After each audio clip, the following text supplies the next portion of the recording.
juin 2011, à l'initiative du Conseil laïque pour la cohésion nationale, présidé par le pasteur Antoinette Koukounion, l'ex-premier ministre Charles Konan Banny a signé le livre d'or pour la réconciliation nationale en présence d'une délégation de 17 personnes constituée de religieux et de membres de la société civile.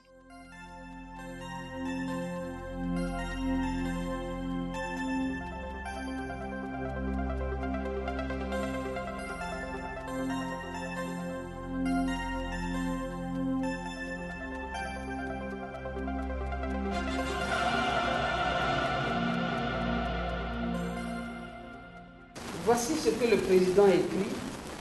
Plus jamais ça, plus jamais cela dans notre pays, la Côte d'Ivoire.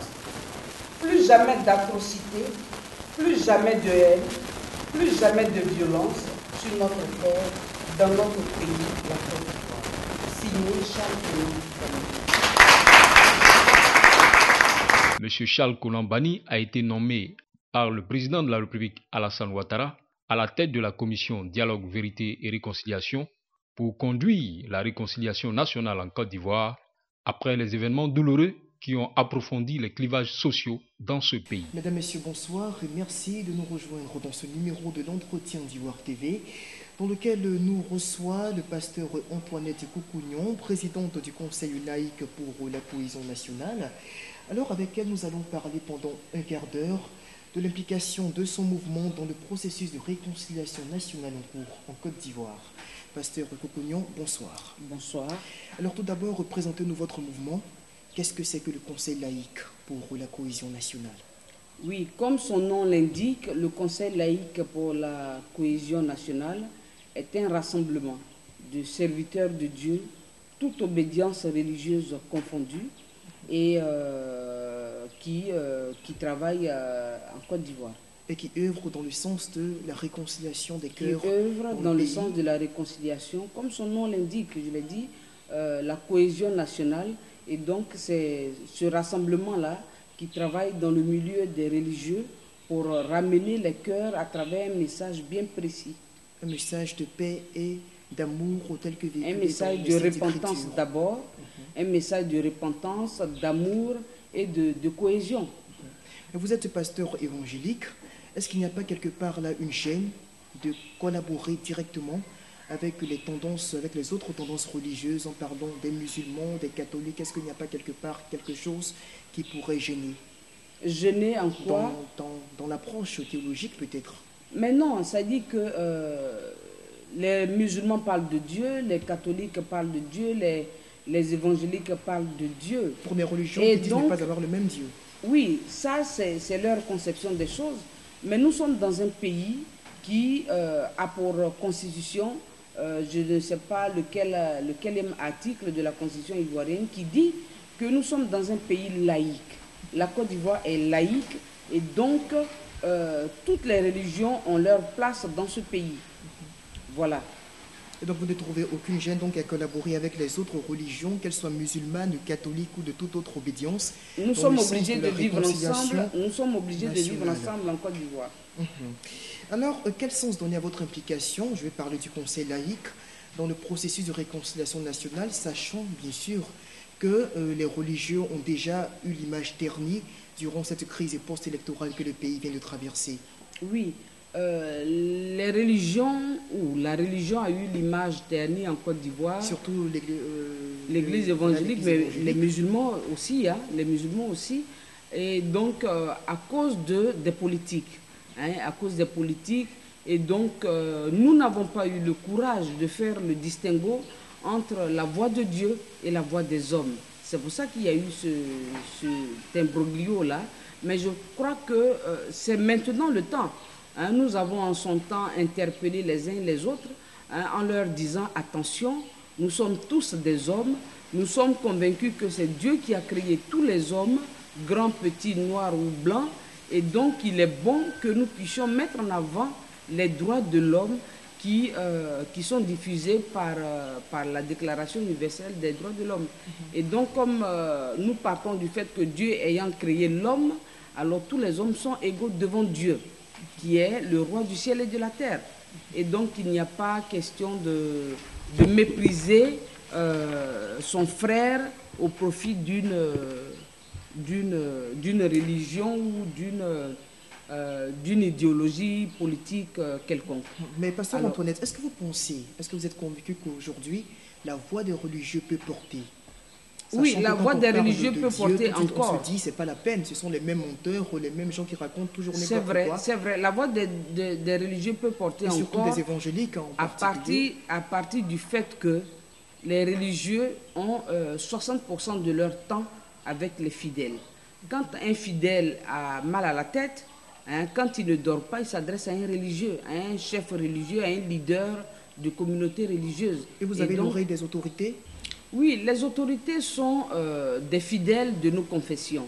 Et donc, quand nous sommes en pleine prêche, ils sont tenus de nous écouter parce qu'en pleine prêche, nous parlons de réconciliation, nous parlons du Dieu amour, nous parlons du Dieu miséricordieux, du Dieu de la repentance, du Dieu de la tolérance qui accepte tous les hommes sans distinction d'origine ni de race.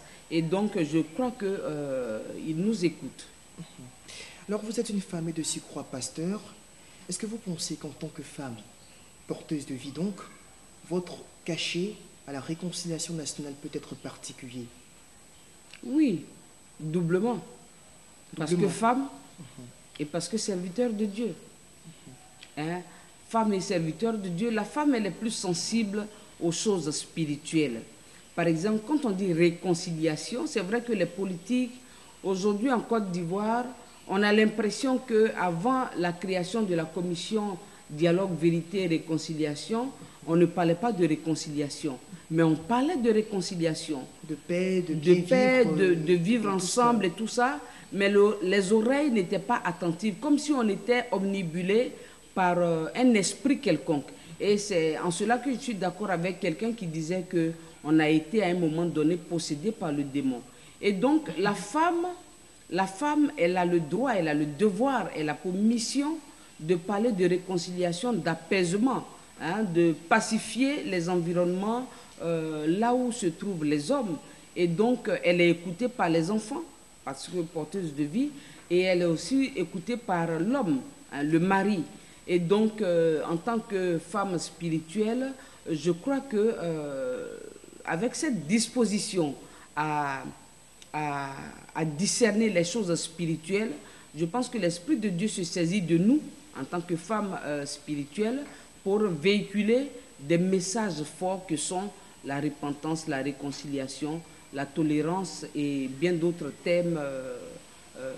Bien d'autres valeurs prônées dans la société. Dans la société et dans la Bible. Alors justement, à ce niveau, on va sortir un peu de notre cadre pour parler du quota de femmes présentes dans le gouvernement. On n'en a que 5. Alors, est-ce que vous pensez que c'est un signe de confiance assez important de la part du président de la République, Alassane Ouattara, à l'endroit des femmes?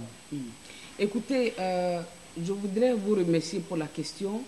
Je ne suis pas là pour commenter les décisions politiques. Est-ce que vous voyez? Mais en tant que femme leader, vous avez quand même... Oui, je ne commente pas, en tant que religieuse, je ne commente pas les décisions politiques. Est-ce que vous voyez? Et donc, je me dis, en son temps, la femme prendra la place qui lui est due dans la société. Et d'ailleurs, aujourd'hui, on parle de réconciliation. On nous dit que c'est la femme qui sera le fer de lance de cette réconciliation. Nous sommes en plein là-dedans. Bien que ce soit un homme qui soit nommé à la tête de la commission Vérité et Réconciliation. Oui, oui. Vous savez, je ne vais pas, ici, sur ce plateau, engager le débat du genre. Parce qu'on ne va pas s'en sortir. On ne va pas s'en sortir. Je préfère qu'on revienne à notre sujet initial. Voilà, initial, pour nous soulager, vous et moi, et soulager nos téléspectateurs. Et donc, je dis que la femme a sa place dans la société. C'est vrai, en son temps, elle a été brimée, mais aujourd'hui, elle se bat chaque jour pour prendre un peu par-ci, un peu par-là, des droits qui lui ont été, comment on appelle ça, spoliés en quelque sorte. Et donc, je dis que 5%, 5 femmes, 2 femmes, 3 femmes, ce n'est pas ça mon combat. Parce que les postes ministériels dans le gouvernement ou bien dans d'autres institutions, n'est pas... Ça dit que pour parler des choses de la vie, on n'a pas besoin d'être forcément ministre. C'est peut-être le reflet, justement, de la considération ou de l'importance que l'on accorde à la femme dans la société. Vous pensez que pour qu'une femme soit considérée, elle a besoin d'être ministre ou bien président de la République? Mais dans les postes de décision, quand même, il faut retrouver un certain nombre de femmes. Dans son foyer, la femme occupe déjà un poste de décision. Déjà ça. Mais qui n'est pas toujours respecté. Qu'est-ce que vous en savez? On parle de femmes qui vous sont êtes mariée? Pas encore. Vous n'êtes pas encore mariée. Expérimentez le mariage et vous allez voir si la femme dans son foyer n'a pas un certain pouvoir. Mais est-ce que vous ne pensez pas justement qu'on pourrait accorder plus de place à la femme dans les hauts cercles de décision au niveau national? Oui, d'abord, il faut que la femme soit formée. Est-ce que vous voyez, on a 52% de femmes en Côte d'Ivoire. Si 45% des femmes ne sont pas formées, on va se retrouver au blâme et tout ça. D'inégalité. Bon, vous appelez ça inégalité, ce n'est pas l'inégalité. Hein? Vous voyez, par exemple, on a besoin d'une femme formée à un tel poste de décision, même s'il y a 60% de femmes, si elles ne sont pas formées, qualifiées pour, on ne peut pas les utiliser. Donc déjà, pour réparer cette inégalité-là, il faut former les femmes. C'est pour ça que je suis d'accord avec tous ceux qui incitent tous nos parents à envoyer les enfants, les filles, la jeune fille, voilà. Et donc, je suis d'accord pour ce type de programme. Donc, ça dit, sur le long terme, on aura des femmes de valeur, des femmes qualifiées, formées, qui pourront débattre de tous les sujets à tous les niveaux de la société. Alors, nous sommes presque au terme de notre entretien. Quels sont les terrains sur lesquels on doit attendre le Conseil laïque pour la cohésion nationale dans les jours à venir, ou peut-être dans les mois ou semaines à venir? Oui, le Conseil laïque pour la cohésion nationale a un plan d'action. Et donc son plan d'action, c'est d'abord aller vers les populations victimes, mais les populations aussi qui ont été, on les appelle ici en guillemets, les bourreaux.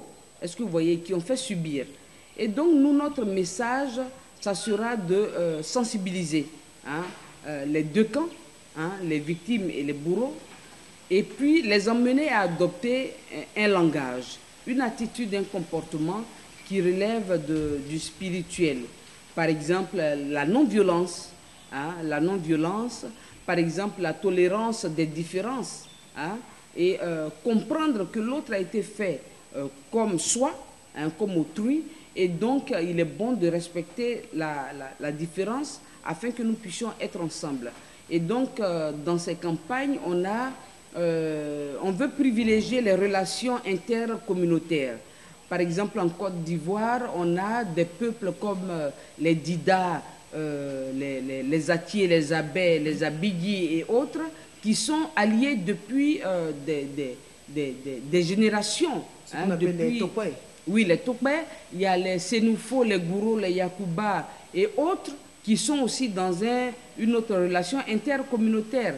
Les Agniers, les Baoulés, les Abrons également. Donc nous allons privilégier ces rencontres-là. Et puis deuxièmement, privilégier aussi les rencontres interreligieuses.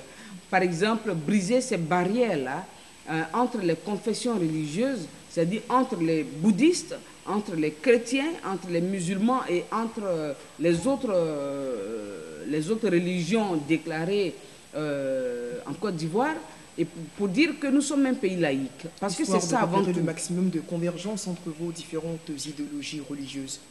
Non, on ne parlera pas de convergence. C'est-à-dire que moi, par exemple, j'attache ma tête de telle façon, toi, je te demande, avec la grâce de Dieu, je te demande d'accepter ce que je suis différent de toi.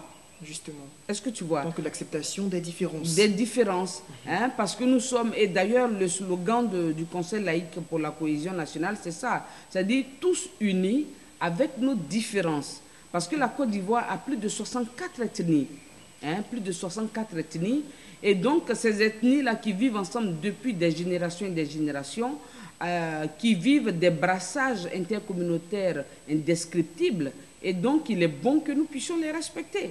Écoutez, moi je suis Godier de Sassandra, je me suis mariée à un Agni d'Aboisseau. Mon enfant, il est quoi? Mon enfant, il ne va pas aller s'attaquer aux Godier, il ne va pas non plus s'attaquer aux Agni.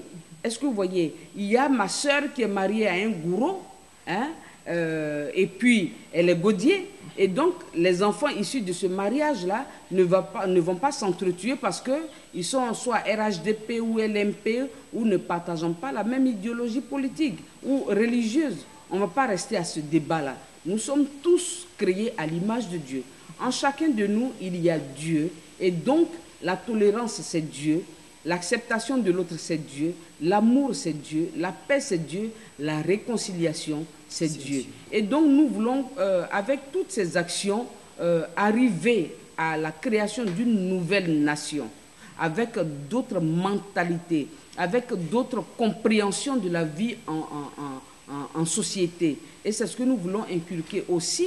À côté de ces actions, chaque séminaire que nous allons animer, nous avons prévu la distribution de la Déclaration universelle des droits de l'homme, parce que ce qui est arrivé en Côte d'Ivoire, nous disons, nous au Conseil laïque pour la cohésion nationale en Côte d'Ivoire, nous disons que c'est parce que l'Ivoirien, le religieux, les serviteurs de Dieu n'ont pas cette appréhension des droits de l'homme. Hein, c'est pour ça que tout ça est arrivé. On a empêché des Ivoiriens, des hommes, des citoyens en Côte d'Ivoire d'aller aux toilettes, de parler, de penser, de rire, de se réjouir, de pleurer. Et c'est ce qui a envoyé tout ça. Un émot de s'épanouir. Et c'est ce qui a envoyé ces tout ça. frustrations que l'on a connues et qui nous ont conduit donc à cette guerre que nous avons Et vécue. d'ailleurs, la Déclaration des droits de l'homme le dit. C'est parce qu'une partie de ces droits inaliénables ont été bafoués que y a la plupart des pays sont en conflit. Voilà. Ok, pasteur, il nous reste juste quelques secondes pour terminer notre entretien. Votre mot de fin, de façon très succincte. Oui, mon mot de fin, je vais l'adresser aux Ivoiriens. Je prie Dieu que cet esprit qui nous a habités, Ivoiriens du Nord, Ivoiriens de l'Ouest, Ivoiriens du Sud, du Centre et de l'Est, cet esprit-là qui nous a habités à nous entretuer est en train de revenir. Parce qu'on parle de réconciliation, il y a des esprits encore qui ne veulent pas accepter la réconciliation. On ne va pas s'entretuer jusqu'à l'extermination totale avant de chercher encore une autre génération d'Ivoiriens. Tous les pays qui ont connu les crises ont mis fin à un moment donné à leur crise. Nous disons encore, Dieu merci, qu'on n'a pas exterminé tout le monde. Et donc nous disons, il ne faut pas que cet esprit revienne. Déjà, j'interpelle les frères qui crient ça et là. Pourquoi est-ce que la réconciliation ne démarre pas? Pourquoi ceci ne démarre pas? Pourquoi cela ne démarre pas? Que tout le monde se calme.